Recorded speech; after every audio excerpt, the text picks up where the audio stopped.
جنرال خوشحال صدر د تولو نیوز سره د افتیاري خپرونه کې ویلي له دې حالته د خلاصون څو لارې دي.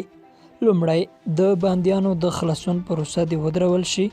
دوهم د دروغجنې سولې سره د بشپړ بایکاټ وشي او د وخت ضایع کوونکو مذاکراتو ټولو دروازې دې وتړل شي. دریم امنیتي او دفاعي ځواکونو ته د پر دښمنو د شدیدو او بېرحمه بریدونو امر وشي. څلورم دښمن او د دوی لاسپوڅي د لنیولو سره سم د جګړې په ډګر کې په مرمیو غلبیل شي. پنځم که د پوځ یو سرتیری شهیدیږي په زندانونو کې د دښمن لاس کسه باید راوځړول شي. شپږم د ډز ځواب باید په ډزو ورکړل شي او وینه باید په وینه ووینځل شي.